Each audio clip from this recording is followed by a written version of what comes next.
So let's get into the story a little bit of this first volume, Hydrology.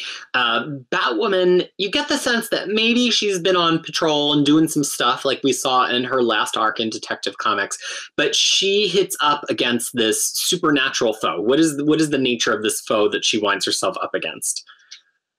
So, you're asking me a question.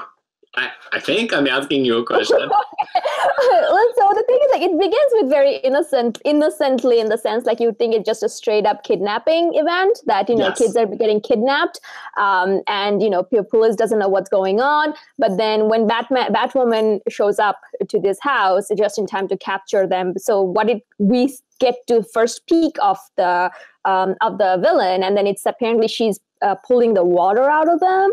And then getting everybody, kind of stuck, and then running around, running away with the kids and things like that, which was super creepy. And I'm not sure if it's something that, typically Batman or Gotham is more grounded with some crazy characters that are that had a problem with them, that has some kind of accident with weird chemicals and things like that. So Yeah. This is the first time there was a truly supernatural being, and we later find out in the second trade that she was a myth, a Gotham myth that comes to life because I had that same reaction to you. Like, I think when I first was reading it, I was like, ooh, how is this character controlling water? Like, as if she's like Mr. Freeze or something, or Clayface. Right. And then as you go on and you're like, oh, this is actually really different. And I feel like in a way it kind of like violated my expectations a little bit about what Gotham should be and about what Batwoman should fight, because yes, there was a supernatural element in the last one with like all the monsters that were part of the cult and with Alice, but I don't know that. I mean, none of them were purely supernatural. They were not like a altogether supernatural monster that completely defies explanation. But I think this ghost woman of the water, La Llorona, who's a myth that you can read about in other books. She's a popular Americana myth. I feel like she kind of like broke the rules of Gotham a little bit.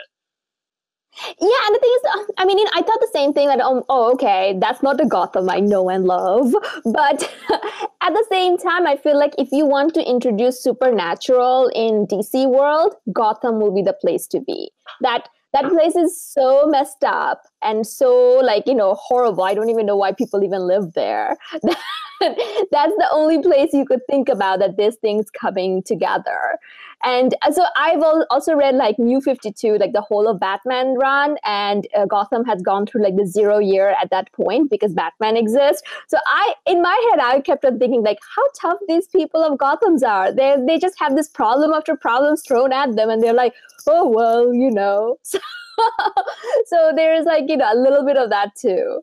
And I go back and forth about how unrealistic that is, because thinking about other DC cities, the city that gets blown up in 0 year, they rebuild it and nobody will move back. And that's how Geoff Johns' Green Lantern run begins, with this like empty city. Right. So, but at the same time, I think, is Gotham in Batman books really that different than New York or London or Paris, cities that have been through some terrible things?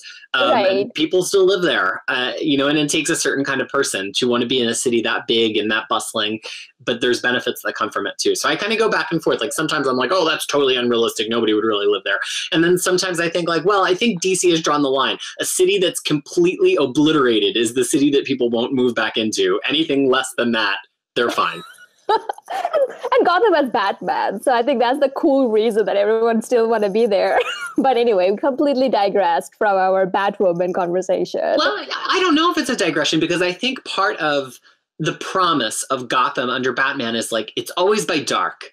Like there's always this contrast drawn between like none of these bad things tend to happen by daylight, and as long as you kind of get in your house and seal it up, and like you're almost like not tempting fate.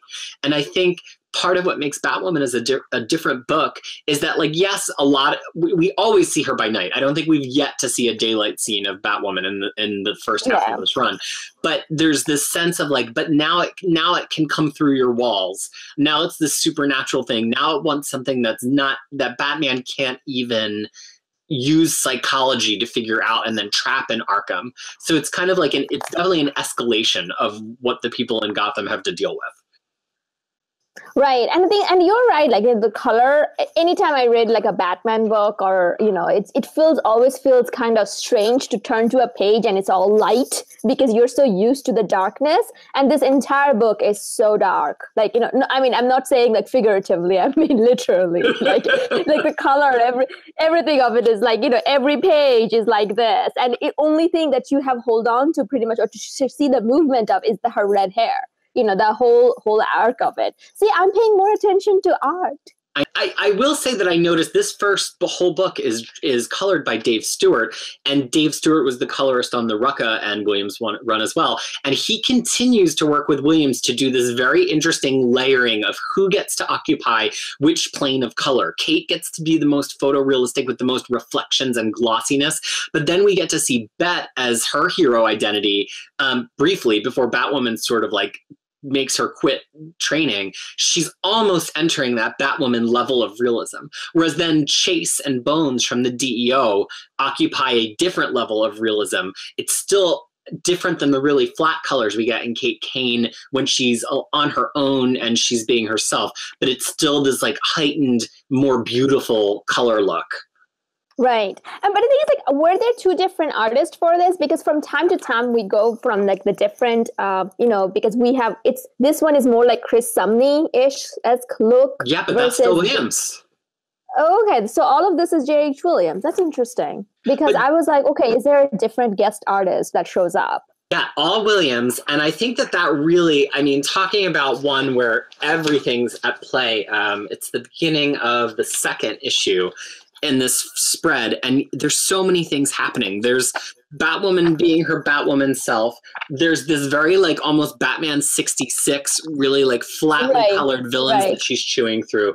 And then there's this theme of each impact and like a little X-ray cutaway of the impact. And I feel like in this run, it's really interesting. Williams is exploring a lot more. In the run with Rucka, he was mostly exploring layouts, but I feel like in this run he's exploring narrative devices. And so we have the device in the previous book where every page is like drowned in water.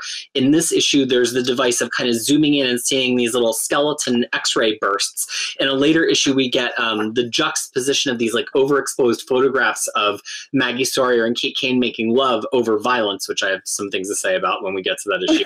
So I definitely feel like Williams is stretching out a little bit because he's scripting himself for the first time, or at least co-scripting himself, and he's got room to play because he's not just writing or he's not just drawing to somebody else's script.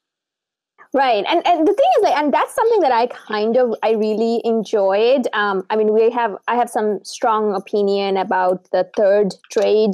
World's Finest storyline, but on this one every page was different and it was very refreshing to see because it was like a different types of paneling, different types of different types of art. He was kind of trying to contrast between the two things that was going on. It was like much more interesting than it will appear to be in later runs. So something that begins to happen in this run is in the last run, Batman's not really present. And Batwoman's kind of just operating on her own with the help of the Colonel, her father. But in this run, she's still kind of estranged from her father because of the revelations that come out about him knowing that her sister Beth had been alive all of these years. Batman's still on the fringe being like, you should come and be a bat person.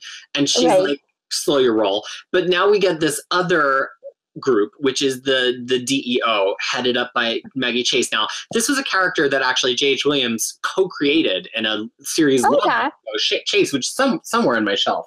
No, yeah, that was something like I honestly thought that all these villains that are showing up are previous Batman villains, but apparently they're all like, brand new in the first appearances in this run, actually.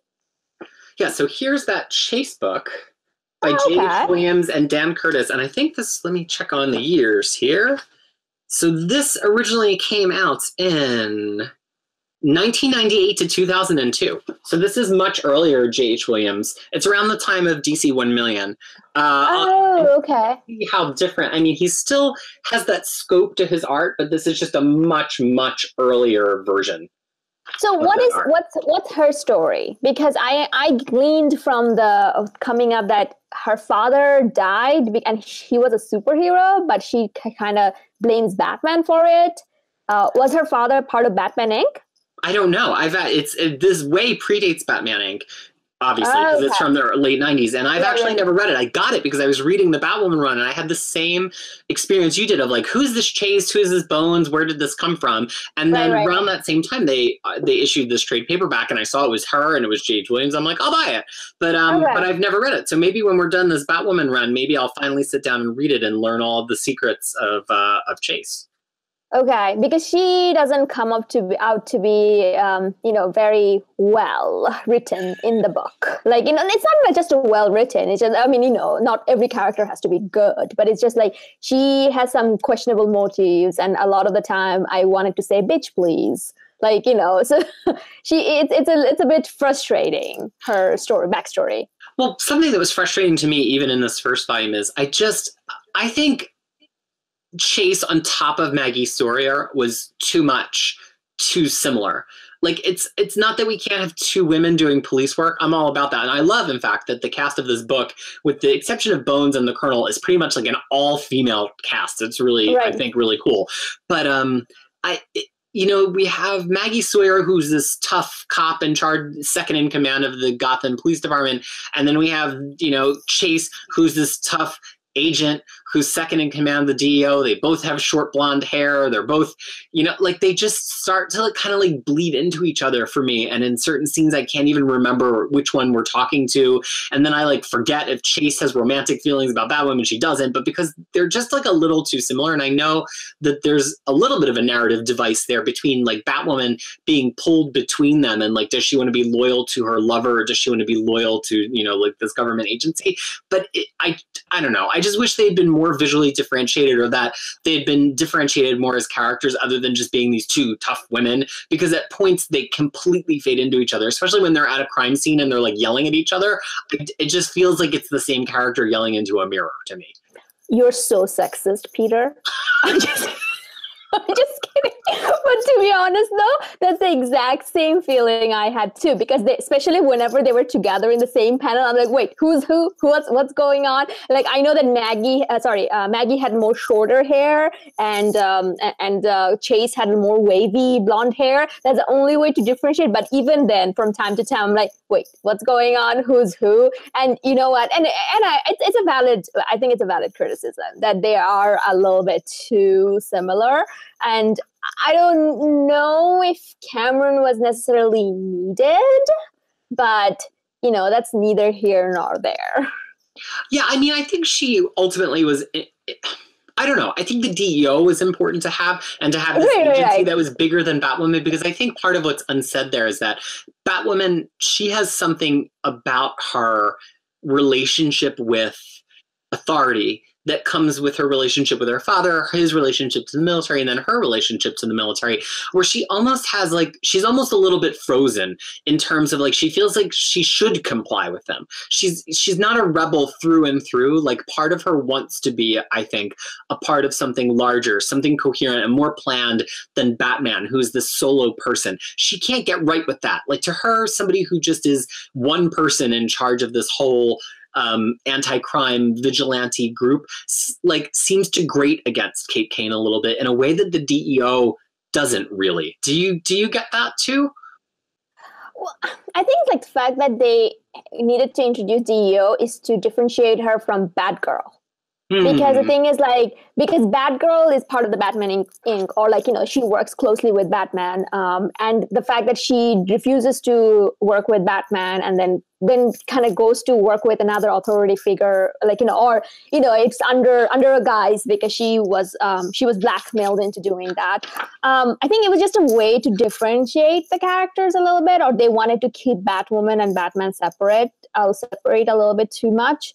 I don't know, but it's one of those things. I'm like, well, I guess it's one of those trope in superhero books that I just kind of overlooked it for that reason, that way.